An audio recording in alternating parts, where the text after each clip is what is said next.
Olá, bom dia a todos e a todas. Eu sou Igor Sacramento, pesquisador em saúde pública pela Fiocruz. Estou aqui para mais uma live sobre saúde no contexto da Covid-19. Nós vamos tratar hoje de um tema muito importante com o psicólogo, psicanalista e professor Júlio César Nicodemos, que é a saúde mental e a redução de danos. Enquanto o Júlio entra, para a gente poder conversar, né?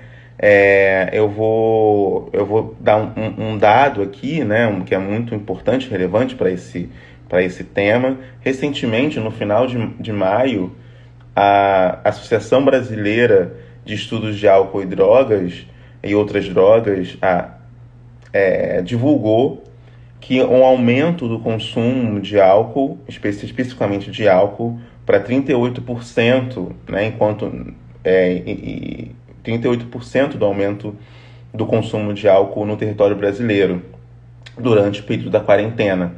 Então a gente vai conversar hoje desse tema, que é um tema tão sensível e tão importante, que é as formas de redução de danos e a preservação da saúde mental no contexto da Covid-19. Tá? Vou convidar aqui o Júlio para a nossa conversa.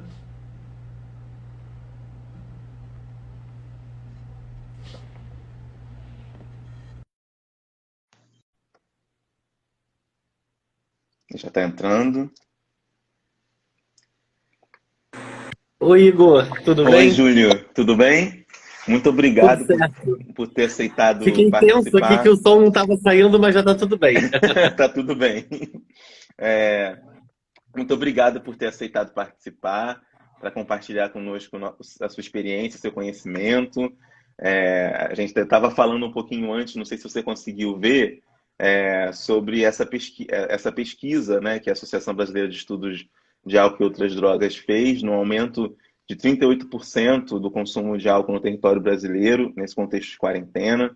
A pesquisa foi Aham. divulgada no final de maio, né? Imagino que esse possa ter algum tipo de aumento nesse número, mas de qualquer maneira, antes de você nos ajudar a interpretar esse número, pensar em formas de redução de danos, estratégias tanto individuais quanto coletivas, né, para Uhum. amenizar o sofrimento nesse contexto, queria que você falasse um pouco da sua trajetória, né? Falar um pouquinho para a gente da sua trajetória como pesquisador, como psicólogo, psicanalista. Uhum. Então, eu sou psicólogo formado pela UF, né? Fiz residência em saúde mental aqui na rede de saúde de Niterói. Fiz mestrado e doutorado na UERJ, no departamento de psicanálise. E assim, as minhas pesquisas sempre foram destinadas a esse tema, porque desde cedo, desde a graduação, eu trabalho com o público usuário de droga na rede de atenção psicossocial, né? Hoje em dia eu sou supervisor do CAPS Alameda, que é um centro de atenção psicossocial para usuários de drogas, aqui na cidade de Niterói, e também supervisiono a equipe de redução de danos. O CAPS Alameda, na verdade, foi o primeiro lugar que eu fiz estágio na faculdade, né? Então, eu tô lá há muitos anos, assim, conheço todos os usuários que frequentam os pacientes, né? E trabalhei no consultório na rua, né? Que é um dispositivo de saúde pública, né? E que cuida da população em situação de rua. Trabalhei aqui e trabalhei um tempo em Portugal quando fiz meu doutorado de sanduíche. Também com população em situação de rua, no contexto de lá de uso de heroína, que é mais cocaína, álcool, crack, né? Lá é mais a heroína. E também um pouco de crack, né? E coordenei uma equipe de criança, adolescente usuário de droga, que chama Erijade, né? Por 6 anos, assim.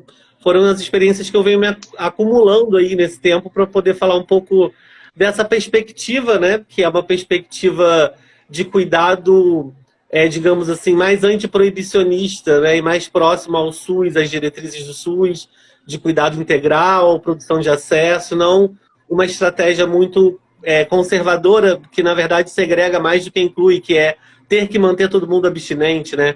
A gente sabe que só 10% das pessoas que fazem uso abusivo se mantém abstinente quando começa algum tratamento. Então é uma estratégia inclusiva a redução de danos, né? Queria que você falasse mais um pouco dessa perspectiva, né, com a qual você trabalha tanto no seu mestrado. A sua trajetória, né, é muito marcada por essa dimensão da redução de danos, né, no mestrado, no doutorado, na sua pesquisa. Queria que você falasse um pouco, para quem não conhece essa perspectiva da redução de danos, o que ela significa, que tipo de cuidado ela envolve, cuidado com os usuários, né, enfim. Claro, então, é interessante dizer que a redução de danos ela surge, né? Eu vou falar brevemente, né? Mas acho que é importante contar esse início da história. Ela surge num contexto de pandemia, né? Enquanto política pública, digamos assim, né? Ela já tinha algumas experiências na Inglaterra nos anos 20 do século passado, onde alguns médicos começaram a dar comprimidos para os usuários de opiáceos, né? Eles davam comprimidos contendo a droga, então passava por uma regulação desses médicos o uso da droga, e não só o usuário decidindo uma quantidade que ele ia usar, né? Começou assim em 1926 na Inglaterra, mas só virou uma política pública internacional, tanto no Brasil, através das portarias, né? Quanto na Inglaterra, na própria Inglaterra, mas na Alemanha, na Holanda, na Suíça, que é muito forte, né? Em Portugal. Isso começou na virada dos anos 90 para os anos 2000, com o boom, né, da questão do HIV e também das hepatites virais, né? Então, surge aí uma estratégia que vem de baixo para cima, não vem do governo propondo isso, obviamente, né? São os próprios usuários de drogas injetáveis que começam a reivindicar usos seguros. Eles não queriam se contaminar com as hepatites e com o HIV, mas queriam continuar fazendo seu uso, né? Então começou a se ter um movimento político, social, de reivindicação das seringas descartáveis. Então se formou no Brasil, mas não só no Brasil, as associações de redução de danos. Hoje em dia a gente tem a Aborda, que é muito expressiva, mas nós tivemos várias, centenas de associações, né? E São Paulo, Santos, mais especificamente, é uma cidade pioneira, porque essa estratégia no Brasil começa lá, né? Um porto, né, que recebe pessoas e mercadorias do mundo inteiro, então o HIV ali começa a se espalhar e os profissionais de saúde começam, junto desses usuários, pensar como fazer os programas de troca de seringa, como essas seringas poderiam ser descartadas com eles, né? Então isso hoje em dia é uma política internacional, né? No Brasil não se tem mais uso de droga injetável como se tinha nos anos 90, é importante dizer isso.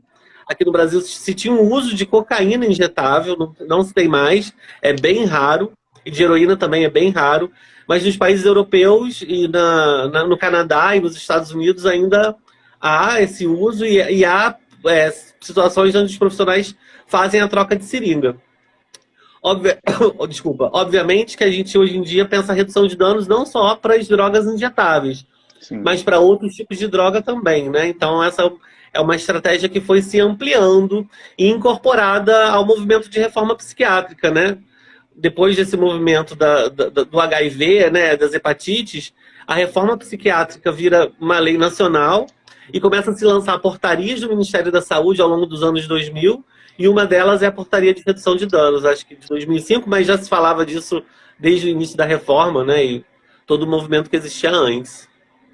Você poderia falar, já que você entrou num tema que é um tema muito importante e que está ao lado, né, da questão da redução de danos, na verdade, não só ao lado, constitui, né, esse processo, que é o processo da reforma psiquiátrica. Queria que você falasse um pouco disso, já que entrou, e talvez, né, para quem não conhece esse tema, que é tão importante e tão caro para o SUS, para a democratização do cuidado, um cuidado mais humanizado. Queria que você falasse um pouco o que significa essa reforma psiquiátrica. Nossa, e você usou uma palavra que eu achei fundamental para pensar a reforma psiquiátrica, que é a democratização do cuidado, né? A reforma psiquiátrica, né, no Brasil foi uma tentativa não, foi uma ação de um movimento social que começa com os próprios trabalhadores de dentro dos manicômios, né, lá nos anos 60 e 70 no Brasil, onde se começa a dizer que as condições de trabalho e as condições de cuidado eram desumanas, né? O Brasil tinha um parque manicomial gigantesco, ainda há algum, mas bem menos do que aquela época. Então esse movimento começa a ganhar corpo, né, assim, e começa a se pensar estratégias de alternativas para o cuidado ao invés do confinamento dessas instituições manicomiais, né? A gente tem o manicômio de Barbacena, que na verdade é o mais famoso, né? Tem até um livro da Daniela Arbé que fala sobre o Holocausto brasileiro, eu acho que todo mundo devia ler, porque ela, de uma forma, através de jornalismo, ela transmite com muita facilidade o que se passava lá. E essa era a realidade manicomial da maioria das instituições que cuidavam de pessoas com algum tipo de transtorno mental e sofrimento psíquico. E não só isso, né? É importante dizer. Também era assim que eram tratadas todas as pessoas que fugiam a uma determinada norma social. Né? Então, travestis, homossexuais, mulheres que traíam seus maridos e tudo era levado para o manicômio. Né? E, bom, o manicômio produzia doença, né? Ele produz a cronificação. Então, as pessoas vão ficando lá e vão piorando. Então, em nome do cuidado, você produz mais doença, né? Digamos assim, tem um efeito iatrogênico, né? E aí, obviamente, que isso inclui os usuários de droga, né? Desde sempre. Então, esse movimento foi ganhando corpo. Surgem os NAPs, os Núcleos de Atenção Psicossocial, que viram depois os CAPs, os Centros de Atenção Psicossocial, que são dispositivos de cuidado, digamos assim, que combate essa lógica de internação como o ponto central do cuidado. Né? Então, os pacientes, hoje em dia a gente tem CAPS-I, que é infanto-juvenil, CAPS-AD para álcool e drogas, e CAPS 2 e 3, saúde mental, que é para pessoas com algum tipo de sofrimento psíquico grave. Transtorno mental, né? Muitas vezes, como a psiquiatria chama. E esses dispositivos funcionam de forma territorial, próximo às casas, à vida da pessoa. As pessoas frequentam esse serviço tem oficinas, grupos de fala, alimentação, né? Assim, e alguns CAPs, dos CAPs 3, por exemplo, eles permitem que as pessoas durmam, se for o caso, de 72 horas, que a gente chama de acolhimento noturno, né? E é uma forma de impedir que essas pessoas sejam reinternadas. Então, é um dispositivo de saúde pública, reconhecido através da Lei 10.216, e a Portaria 336, e isso foi implantado ao longo do Brasil nos anos 2000. Obviamente que nesse momento, e aí você falou de democratização do cuidado, né, o CAPS ele tenta produzir acesso para todos, para quem quer parar de usar droga, para quem não quer parar de usar droga, enfim, uma multiplicidade. Infelizmente, nesse último governo se criou um decreto novo e uma tentativa de criar uma outra lei de saúde mental que coloca novamente a internação como a principal estratégia de cuidado. Isso vai na contramão de tudo que a gente vem construído, isso é bastante antidemocrático, tem bastante interesse privado nessa situação, porque, na verdade, existem as comunidades terapêuticas que não são terapêuticas, são religiosas, né? Por trás disso, querendo ganhar dinheiro com as internações. Então, digamos que tem um retorno do manicômio com um discurso gospel em nome do cuidado do usuário de droga, que não tem nada de cuidado. O próprio Conselho de Psicologia já fez aí algumas pesquisas e demonstra que esses lugares, na verdade, têm muita infração dos direitos humanos e não tem nada de cuidado.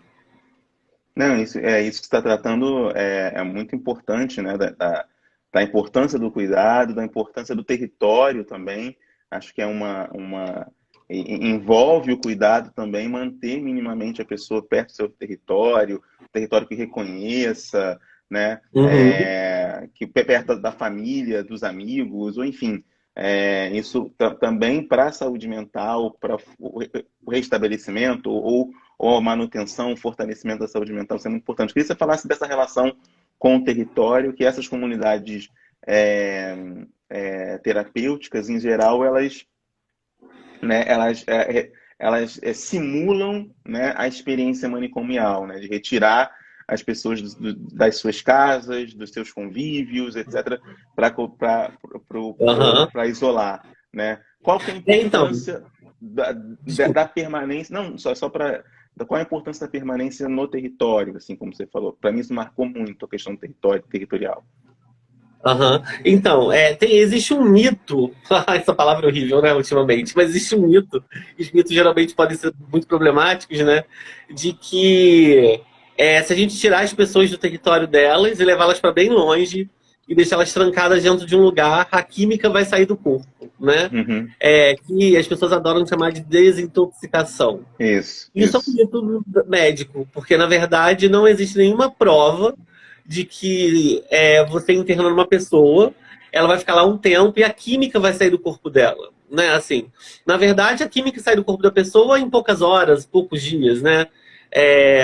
O que eu quero dizer com isso? Que, na verdade, o problema do uso abusivo de droga é muito menos químico e muito mais psicossocial. Eu não estou Exato. desconsiderando a química, né? Eu estou incluindo a química como mais um fator, e não um único fator, né?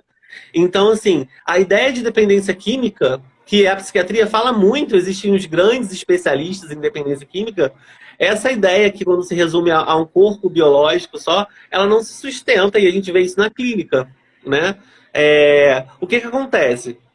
Esses dispositivos, como eu estava falando das comunidades terapêuticas, eles levam as pessoas para lugares, geralmente lugares muito bonitos, né? Alguns não tão bonitos, mas alguns muito bonitos. E essas pessoas ficam lá, capinando, que eles chamam de laborterapia. É um trabalho escravo, né?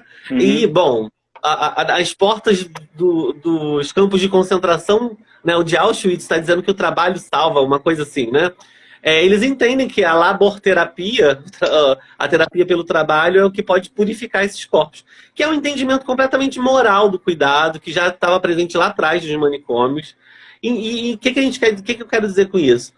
Essa ida para longe não resolve o problema, porque esses caras voltam e voltam para o mesmo circuito, voltam para as suas vidas depois, né? E o que a Uhum. gente entende é que precisa construir rede, né? As pessoas são tecidas na vida por redes. Então, se eu uso droga, mas eu também tenho uma rede que compõe um certo território de cuidado na minha vida, eu também posso pedir ajuda, né? Eu também posso não querer usar, eu não querer usar, mas ter vontade de usar, mas nesse dia eu vou no CAPS e vou dizer, sei lá, para minha psicóloga, para minha médica, para assistente social, que olha, tá difícil, eu quero ficar hoje aqui, deixa eu ficar aqui, porque se eu sei que se eu ficar na rua, eu vou acabar usando, né? Ou então, sei lá, o dono do bar, né, que a gente começa a conversar, porque eu acho isso importante quando a gente fala de rede, a gente não fala só da rede instituída, a gente fala de uma Sim, rede também a se instituir, então a gente às vezes conversa com o dono do bar, onde o cara vai lá beber, né? Assim, sim, dizendo pra ele, sim. olha, ele tá bebendo muito, talvez seja importante ele, quando você achar que ele tá passando de um certo limite, pedir pra ele ir no CAPS, enfim. A gente tenta tecer ali no tecido social o território como um lugar de cuidado, né? E o CAPS como um ponto orientador. Então, o que a gente começa a perceber é que quando essa pessoa está inserida nessa rede, digamos assim, não faz sentido mais ficar com pânico por conta das recaídas. Porque usar droga as pessoas vão usar, né? Mas assim, se ela usar, como é que ela está usando? Né? Se ela consegue usar de uma maneira diferente do que ela usava antes, se expondo menos, né? Não ficando caída na rua, não se expondo a certos riscos com tráfico, por exemplo, né? Isso é muito fundamental. O Igor caiu aqui, deve Não, estar não, voltando. tô aqui, tô aqui, Não, tô tá. aqui.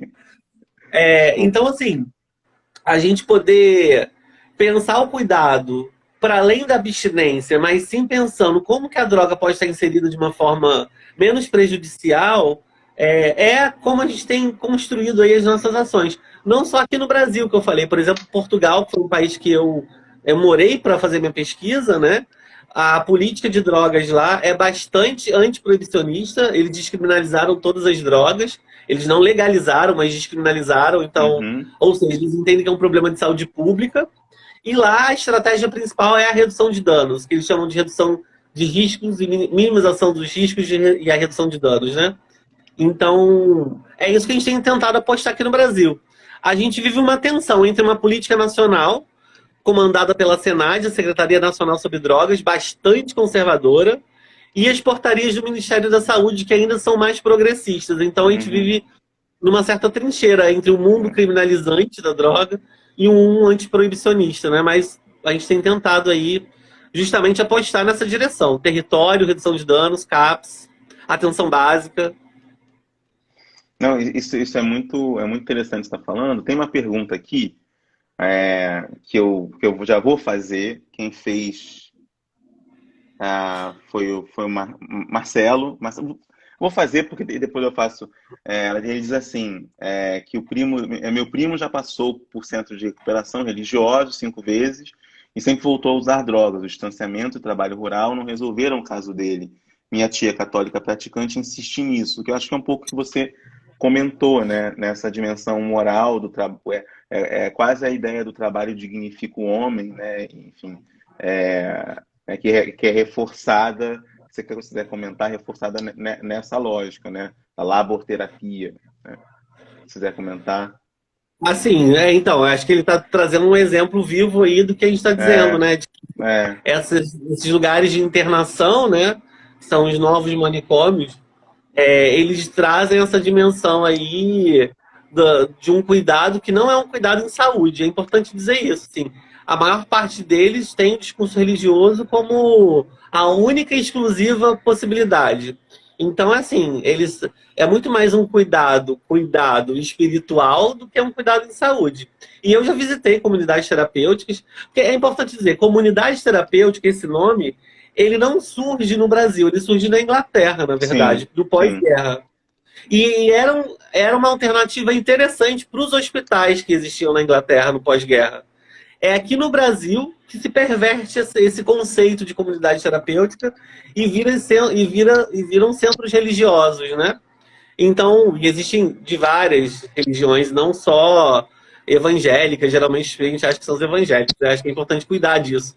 Há católicos, espíritas, das religiões de matriz africana, não, mas espíritas, católicos, sim. pentecostais e neopentecostais existem de vários tipos.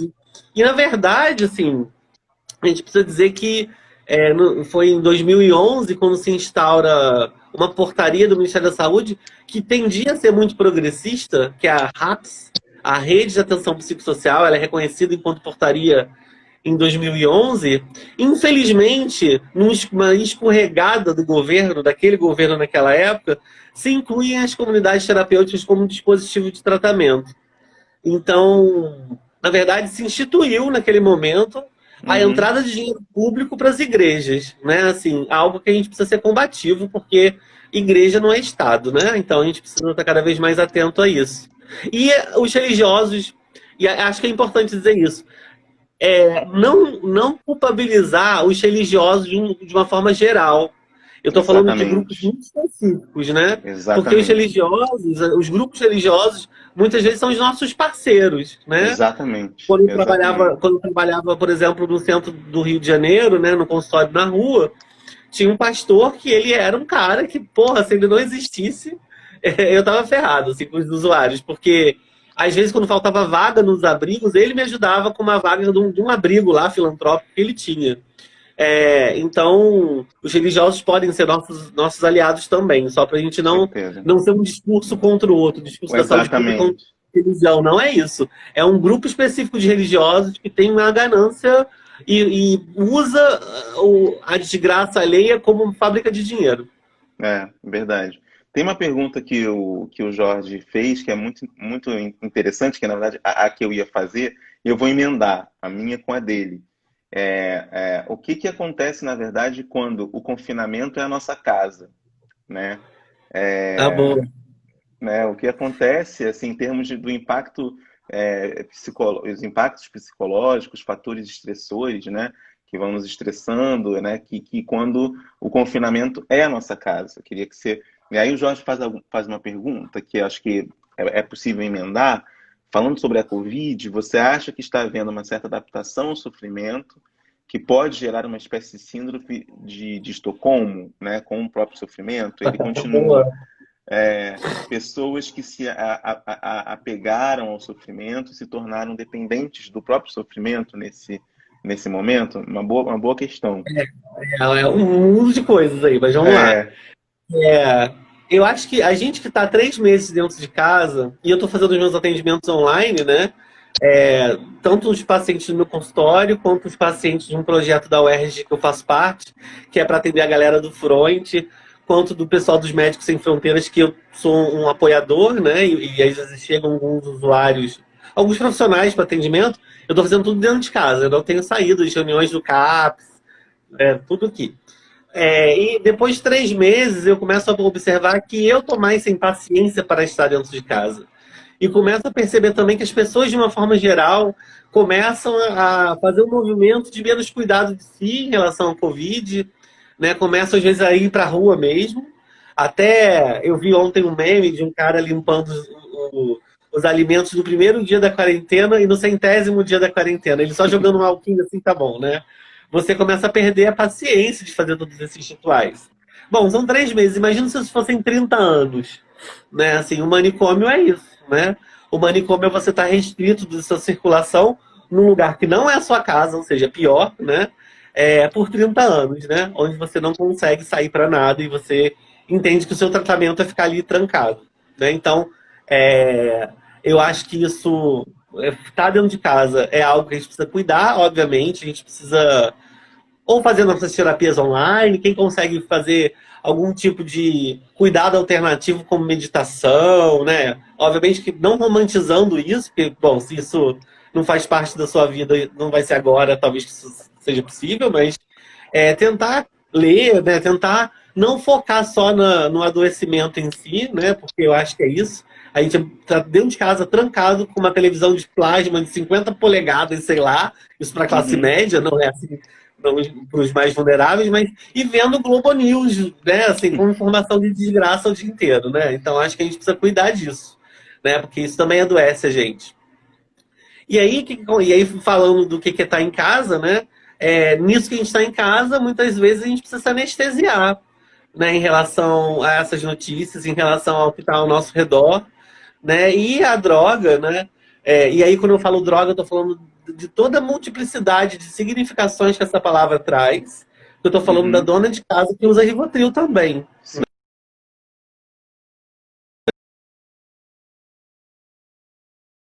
Que o cardiologista, que não é o psiquiatra, passou uma vez que ela estava com palpitação, passou clonazepam para ela, e ela tá há 10 anos usando isso, e agora ela tá usando mais, porque ela tá com medo de morrer, ou medo de alguém morrer, enfim. E aí, bom, essas pessoas estão em casa, e aí, assim, usar droga não necessariamente é um problema, é importante dizer isso, né?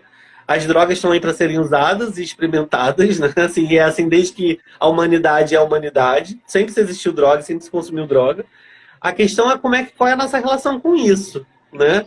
E aí, bom, a dona de casa que precisa cada vez mais aumentar sua dose de Rivotril para dormir, ela tem um problema com isso. Ela tem um problema com droga, né? O cara que bebe 1 litro de cachaça por dia, ele tem um problema com droga, porque 1 litro de cachaça por dia não é bebível, né? Assim, Uhum. ou o cara Uhum. que passa o dia cheirando e aí começa a vender suas coisas, ele também tem problema com droga. Ou o cara que passa o dia fumando maconha, também tem problema com droga, né? São drogas diferentes, com problemas específicos, mas são problemas que precisam ser vistos, né? Eu não estou falando do uso recreativo, perceba, assim, né? Porque pode ser que a gente precise lançar mão de alguma coisa aí para suportar um pouco mais, né? Assim, mas um uso recreativo, um uso, ainda que seja um uso medicamentoso para se estar mais calmo, não pode ser o excesso, né? O Exato. excesso, e aí o que a gente tem visto, né? E a pesquisa aí mostrou, mas o que a gente tem visto, e aí eu falo visto clinicamente, né? Entre os meus pacientes. O uso tem aumentado, sim, para poder suportar o mal-estar. Não só do confinamento, porque nem todo mundo está em confinamento, mas de um futuro que é incerto, né? Eu acho que tem um discurso que fala de um futuro incerto, né? Que chamam de novo normal. Eu odeio esse nome, novo normal, porque que normal? O normal já era ruim, vai ter um novo, né? Precisa ser outra coisa, né? Assim, o que tinha antes também não era bom, né? Assim, o que tinha antes, o mundo antes também não estava legal, né? Se a gente pudesse, aí eu tô falando de uma coisa utópica, se a gente pudesse inventar um novo modo de se relacionar, de estar no mundo, de consumir e tudo isso, seria muito bom, né?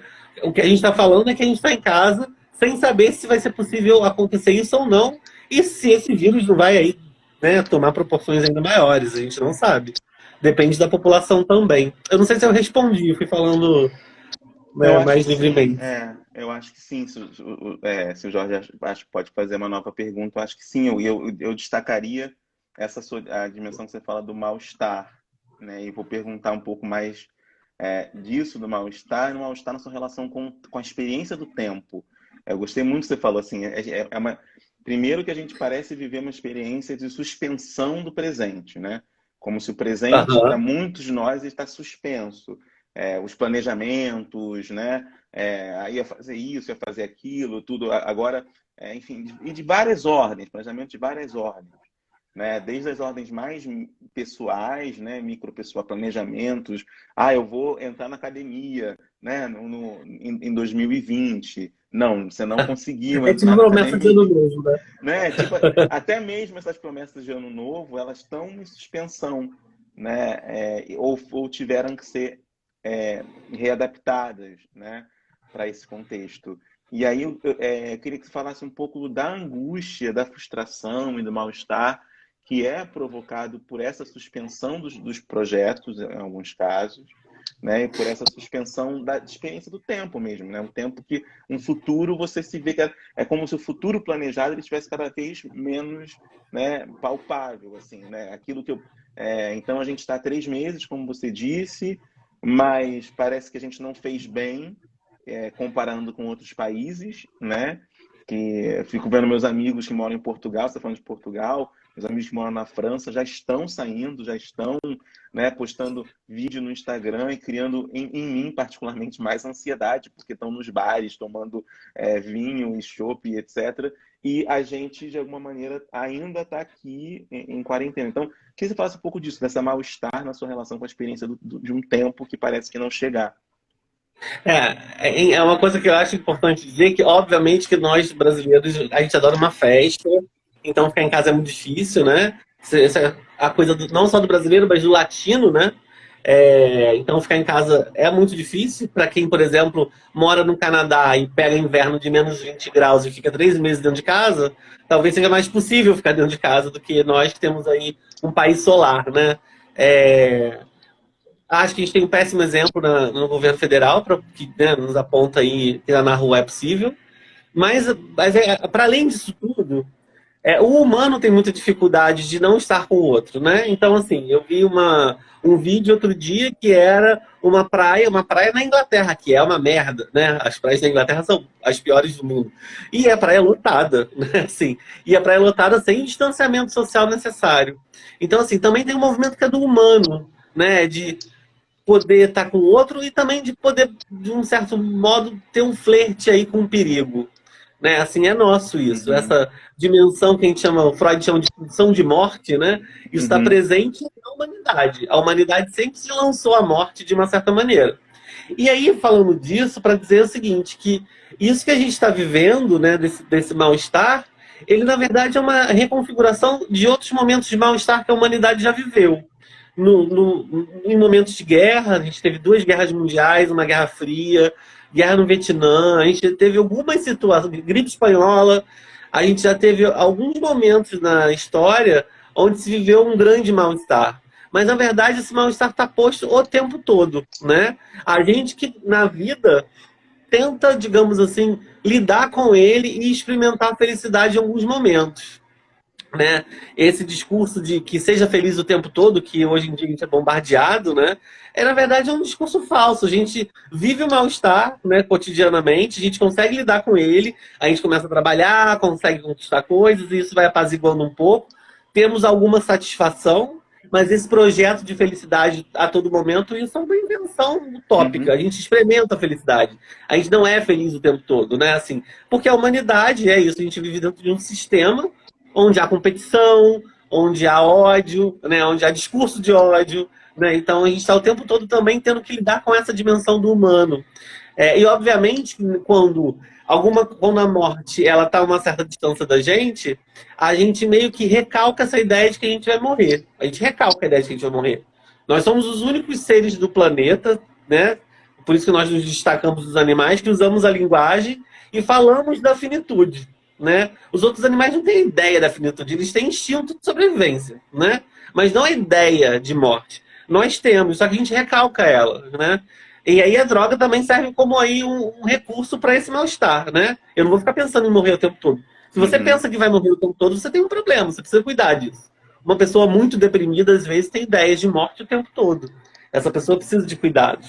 A questão é que, como o vírus está muito próximo a gente, e que aponta para as mortes, que aponta para o número crescente de morte, a gente começa, isso que estava mais recalcado, começa a ver a consciência. A gente começa a tomar consciência de que a gente pode morrer. Né? E isso é causador e produtor de angústia e causador de mal-estar. Né? Então, requer mais energia nossa para inventar mais coisas para poder lidar com isso. Um desses mecanismos é a própria neurose, né? Negando que há um perigo. Na verdade, há um movimento de negação da morte, né? De que eu sou imune, de que não vai me acontecer nada. Né? Mas, na verdade, o real sempre fala mais alto, né? E aí pode ser que chegue um momento que você se encontre com isso e seja traumático, porque você não pôde construir alguns mecanismos para se proteger disso, né? Quando o encontro com esse real é muito abrupto, ele realmente é muito traumático, né? Assim, então, essas pessoas estão numa posição de fragilidade, né? Essas que negam essa possibilidade, né? Então, é melhor viver o mal-estar e fazer algo com ele do que negar a existência do perigo, da angústia, né? Eu acho mais nobre, inclusive, né? Não, exatamente, exatamente. Tem uma dimensão, né, que você está falando, da questão do medo e do perigo, que às vezes ela ajuda no cuidado, né? Algum nível, né, de não absoluto, né? Porque você pode, né, É um pânico, né? o pânico, que aí é o pânico, que pode gerar muito sofrimento, mas algum nível, né? Embora seja muito, e quando você fala da pulsão de morte do Freud, né, tem uma dimensão que é muito sedutora no risco, né? O risco é muito sedutor, né? Em vários sentidos, né? Enfim, o risco é sedutor de você chegar em certos limites, de se jogar de paraquedas, né? De, quer dizer, testar esses limites, mas não é um risco de querer morrer. É o de estar nesse limiar dessa experiência de vida e morte. E aí, pensando, né, A própria uso da droga. O próprio uso da droga, assim. isso. Qual é a dose máxima que eu posso tomar sem entrar em overdose? Tem gente que funciona assim, né? E isso também é um flerte com a morte, né? É um Assim, flerte como é. é assim, a satisfação no perigo de morrer. Isso. Exatamente. Né? E essa satisfação no perigo de morrer, ela tem gerado duas formas que eu tenho observado, assim, pessoalmente. E queria que você falasse um pouco nessa satisfação em relação à própria contaminação pelo coronavírus, né? Por um lado, eu vejo muitas pessoas, eu quero me contaminar logo de uma vez, ver se eu tenho anticorpos de uma vez, para não precisar passar por isso e ficar tão, sabe, em sofrimento, com medo, etc e tal. Por outro lado, pessoas que não querem nem sair de casa, nem receber ninguém em casa, nem ver ninguém, nem sair na rua para ir no supermercado, né? Enfim. Então, tem esses dois polos, né? E que os dois produzem sofrimento, né? Queria que você falasse um pouco disso também. Acho que o radicalismo, né? Assim, obviamente que quando a gente está de lockdown, a gente tem que ficar em casa mesmo, né? Quando há alguma flexibilização, a gente precisa poder estar na rua, mas com os cuidados necessários, né? O problema é que a gente geralmente funciona nos extremos, né? Assim, Isso. parece que abriu a porteira. Eu moro em Caraí, onde tem uma praia, que não é uma praia própria para o banho, mesmo antes do Covid. E eu nunca vi essa praia tão cheia, né? Assim, agora que tem alguma flexibilização, eu já vejo muita gente na rua, sem distanciamento social, né? Assim, Sem então, máscara. sem máscara, como se a gente sabe o que está sustentando muitas vezes essa flexibilização. Tem um discurso dos empresários pressionando os governantes, né? Para se flexibilizar, porque de fato as pessoas estão quebrando, né? E há pessoas que precisam trabalhar também, então a gente fica em casa quem pode estar em casa, né? Mas quando começa um discurso de flexibilização, começa a se todo mundo achar que então está diminuindo, né? O problema está diminuindo. Óbvio, né, que a gente pode dizer que talvez, aí, a partir do que eu venho escutando, até de pacientes do front, né, talvez o número de mortes, de fato, no Rio de Janeiro esteja diminuindo. Não significa que não há um risco enorme de contágio e disso se reprogramar, né? Desse contágio de se reprogramar. Não se passou tempo suficiente ainda para a gente poder estar seguro, né? Assim, então, você vê os ônibus lotados, você vê as pessoas fazendo festa, isso é muito grave. E isso é um problema de saúde pública muito grave, não é um problema individual. As pessoas tomam isso como um problema individual, é particular, eu decido o que eu quero fazer da minha vida. Quando você está na rua contaminando outras pessoas, isso é um problema de saúde coletiva. Né? Assim, então, você responde por todos também, né? Assim, o próprio uso da máscara, né? O uso da máscara é uma forma da gente proteger o outro, inclusive. Né? Então, Exatamente. quando você vê as pessoas fazendo um uso inadequado, obviamente que há pessoas, e eu estou falando isso pela minha experiência na rua, com as pessoas em situação de rua, há pessoas que não sabem o que fazer com isso, né? Porque a questão da pedagogia, da educação em saúde é algo que também ainda precisa ser reinventado para outros grupos que não necessariamente a classe média e a classe com alguma instrução. Quando eu digo para uma pessoa em situação de rua que ela precisa usar álcool gel, onde ela não tem, onde nem tomar banho, né, assim, ou quando você dá para o alcoolista um álcool gel, e eu já vi, ouvi, né, eu ouvi, e o cara come o álcool gel, né, assim. Então, assim, há muitas situações, né, então educar uma parte da população é muito difícil, a gente precisa ser persistente. Mas eu não estou falando dessa, estou falando da parte que ignora a educação, né? Porque esse povo na situação de rua, eles não tiveram acesso, mas há uma parte da população que tem acesso e ignora. E aí eu uso a máscara no pescoço, na orelha, enfim, né? E aí isso é um problema, isso é de uma agressividade muito grande, né? E aí como transmitir para essa população que ela está botando todo mundo em risco, que alguém que não é ela pode não suportar o impacto do Covid e morrer, né? Exatamente, exatamente. É justamente o que a Marina está falando aqui, né? Que ela tem visto, comentando muita gente usando a máscara errada, etc., sem essa preocupação, num gesto muito egoísta, como você bem falou, né? Muito egóico isso de, não, mas eu estou fazendo por mim, né? Eu preciso, e é o eu sobre, né, a coletividade. Mas eu vou mudar um pouco, assim, a minha pergunta. Só posso falar uma coisa, assim, porque pode. eu acho que tem... eu sou psicanalista, né? Então eu sou suspeito, mas o texto do Freud, O Mal-Estar na Cultura, de 1930, ele é um texto que acho que ilustra muito isso tudo que eu estou falando, que talvez fique muito mais evidenciado nesse momento onde a gente precisa de esforços civilizatórios para poder cuidar de um vírus, né? Assim, o humano é anticivilizatório, né? A gente faz um esforço para estar na civilização, abrindo mão de algumas coisas, mas assim, essa dimensão da agressão, ela está muito presente no laço social, né? E aí eu acho que esse texto ajuda um pouco quem se interessar aí, é fácil achar na internet, assim.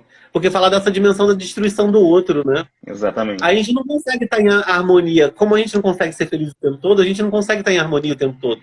A gente está sempre nos nossos conflitos. E alguns, né, usam esse momento para poder destilar o seu ódio mesmo, né? Então tem essa dimensão de ódio também, não é só uma ignorância do assunto, tem um ódio, né? Tem ódio também, tem ódio do outro, né? A não preocupação Sim. com o outro, que exige, quer dizer, até mesmo ódio aos esforços civilizatórios, né? Que você vê como cerceadores da própria liberdade. As pessoas veem assim, não, tá cerceando a minha liberdade, eu não vou fazer, mas eu não tenho direito a ser livre. Quer dizer, então fica numa... É um pouco isso que você está falando, quer dizer... As pessoas têm direito de ser livres, não são um problema de saúde pública, né? Exatamente, né? E aí, mudando um pouco de assunto, indo para a reta final da nossa conversa, está sendo muito boa, obrigado mais uma vez. Eu que agradeço. Eu vi um levantamento do ONU Mulheres, e a gente conversou recentemente com a Paula Landi sobre violência de gênero contra a mulher. Foi muito, muito bacana. E aí eu queria fazer uma pergunta para você especificamente, pensando nisso, que a ONU Mulheres faz um cruzamento nesse relatório entre o aumento de consumo de drogas no mundo, né, com o aumento da violência doméstica, sobretudo, né, contra a mulher, sobretudo. E aí eu gostaria que você falasse um pouco disso. Que tipo de relação é essa? Como a gente pode interpretar isso?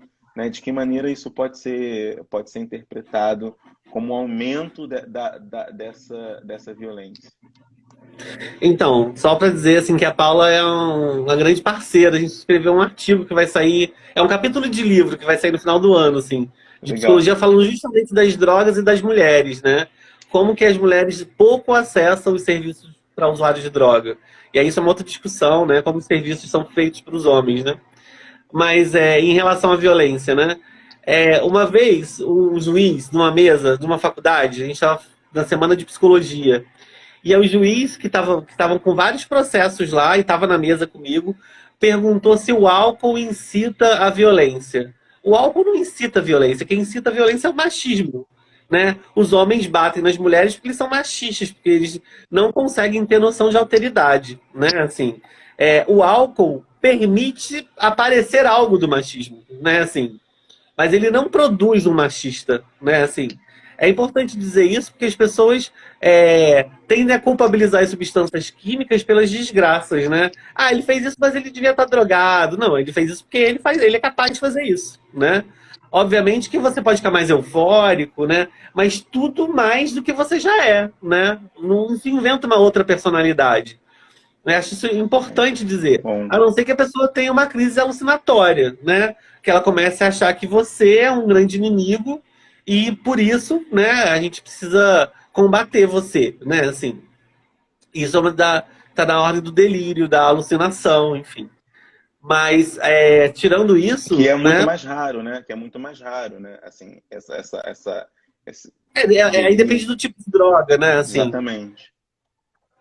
Não, mas pode mas assim, não continuar, é o eu te caso da interrompi. cocaína, não é o caso da maconha, não é o caso do álcool, que são as drogas que são mais utilizadas, né? Assim, eu não estou falando dos alunos. Ainda que a maconha seja uma droga considerada alucinógena, as pessoas não usam a ponto de ter alucinação. Existem drogas mais específicas para produzir alucinação, né? Mas é isso, assim, o aumento, né, é porque as mulheres estão em casa com esses homens, e esses homens já funcionam nessa lógica, e aí, como as pessoas estão em confinamento, elas são obrigadas a conviver. E aí, os gatilhos que fazem um homem bater numa mulher são acionados mais frequentemente. Né? E aí, bom, ele é responsável por isso, não a mulher, né? Importante Claro. dizer isso, e não é o álcool, coitado do álcool, que está aí por estar aí. Então, é complicado culpabilizar. E eu vejo muitos homens sendo absolvidos de crimes horríveis contra as mulheres em nome do seu uso de drogas, né? E eu acho que isso é delicado, né? Assim, eu acho que, obviamente, ele precisa do cuidado específico para Claro, esse claro. adoecimento, mas, bom, ele agrediu porque ele agrediu, não foi o álcool que agrediu por ele, né? Assim, isso precisa ser levado em conta também. Tem uma questão que você falou que é muito importante, né? É uma desresponsabilização né, de si para culpar o consumo ou as drogas especificamente. Mas, caminhando para o final da nossa conversa, eu Uhum. fiquei pensando assim, que tipo de estratégia nesse momento, né, de quarentena, um isolamento, ou para alguns, né, meio isolamento, né, a gente pode ter para observar em nós esse consumo excessivo de drogas, né? Desde que você falou, você deu exemplo para quem está precisando tomar mais Rivotril, ou para quem está estudando e está precisando tomar Ritalina para poder conseguir estudar nesse contexto, para quem está aumentando o consumo de maconha, para quem está aumentando o consumo de álcool, etc. Como é que a gente pode perceber, né, que tipo, e na sua experiência clínica e acadêmica, como é que a gente pode perceber qual assim, é que se tornou excessivo e que a gente precisa de tratamento, de ajuda, de cuidado, né, de, enfim, terapia? Uhum. Então, lá em Portugal tem uma ONG chama Comes Care, né? Que é uma ONG de redução de danos e que durante esse tempo de pandemia lançou um monte de anúncios no Facebook para falar do uso na quarentena, de estratégias de cuidado. Muito assim, fique atento ao seu consumo, você está consumindo muito, né? Eu acho que um bom termômetro é se a gente está conseguindo, obviamente, que a gente consegue fazer menos coisas durante a quarentena do que um desempenho normal, né, aspas, né? A gente tá numa outra dinâmica, mas a gente inventou uma dinâmica de home office, por exemplo, né? Eu Sim, estou aqui sim. atendendo meus pacientes, eu fico às vezes mais cansado do que no consultório, mas eu inventei uma dinâmica. Se eu começo a usar alguma droga ou álcool e começo a perceber que isso está atrapalhando esse meu cotidiano de trabalho, esse que eu inventei, esse de agora, eu preciso ficar atento que talvez eu esteja fazendo um uso abusivo, né? Porque é necessário ter um tempo para se intoxicar, mas é um tempo, né? Há um tempo de Uhum. trabalhar e há um tempo do happy hour, né? Assim, as pessoas saem do trabalho e vão beber, né? Assim, as pessoas fazem isso de uma forma cotidiana. O O tempo de sextou, se né? intoxicar. O sexto. Sim. Às vezes é quartou, às vezes é segundou, enfim. Sextou, Não importa, mas há um tempo, está circunscrito no tempo. Se esse tempo começa a invadir o meu tempo de trabalho, o meu tempo das minhas relações, outros tempos, né, eu tô tendo um problema sério com droga. Eu tô rompendo os meus laços sociais em nome do manter-se intoxicado. E aí eu preciso me perguntar por que eu tô fazendo isso, né? É assim, estratégias de. Obviamente que acho que tem esse nível existencial aí, que talvez você possa ir no analista e se perguntar por isso, mas também do nível prático, é assim, por que eu tô fazendo isso? Assim, será que eu tô Uhum. bebendo pouca água quando eu tô bebendo álcool? Será que eu não tenho que fazer um uso diferenciado disso aí? Porque eu tô misturando uma droga com a outra, né? Desde o nível mais superficial do comportamento até o nível mais existencial, a gente tem que se perguntar o que está acontecendo. É para suportar esse mal-estar? Tudo bem que a Uhum. gente use um pouco mais em momentos de muita dor, né? A gente precisa mais de uma anestesia, um plus a mais de anestesia. Mas isso não pode invadir a minha vida o tempo todo, né? Se eu preciso estar o tempo todo anestesiado da vida, há um problema nessa vida que precisa ser cuidado, né? Então, acho que tem um pouco a ver com isso também. Os consumos aumentam por conta disso. As pessoas estão lá tendo que lidar. Até essa mulher, será que ela não tem que tomar mais Rivotril para lidar com esse homem machista, né? Ou Sim. dentro de casa, você está mais tempo dentro de casa, se você mora numa favela, então você tem mais tiroteio, mais conflito. Né? Como é que você está nesse território de guerra? Chacinas agora, exatamente, territórios em guerra. As chacinas, essa coisa. E esse engodo da guerra às drogas, né, que não serve para nada, mas que as pessoas insistem, que só serve para matar preto e pobre na favela, né, as pessoas estão lá nessa realidade, né? E aí, nessa realidade, ouvindo tiro o tempo todo, e as chacinas e o risco de morrer por conta dessa guerra, há pessoas que se intoxicam mais, né? Com Eu não sei certeza. o que eu faria se eu vivesse num lugar que tivesse tiroteio todos os dias, né? É, Às vezes o mais saudável é se manter alienado a isso, né? E usar droga pode ser uma alienação possível, né? sim. Júlio, muitíssimo obrigado Eu que pela agradeço, Igor. conversa. Foi muito bom. Obrigado por dar esse tempo para a gente, para compartilhar essa experiência e conhecimento. Acho que foram várias boas questões e, né, o modo como você respondeu. Fico muito feliz, agradeço mais uma vez Eu que pela sua agradeço aí a participação. oportunidade de falar um pouco. É a minha cachaça estudar isso, pesquisar isso, né? Então, sempre que precisar, as tuas ordens. Muito obrigado. Só para dizer para quem não pôde assistir em completo, ou para quem quer compartilhar depois, o vídeo vai ficar no nosso IGTV, no canal, e até o final do dia vai ficar no canal do YouTube. Então, muito obrigado a todos vocês que estão aqui nos assistindo. Um beijo, obrigado, um abraço. Até Tchau, tchau, sexta. gente. Obrigado aí. Tchau, tchau. Tchau, tchau.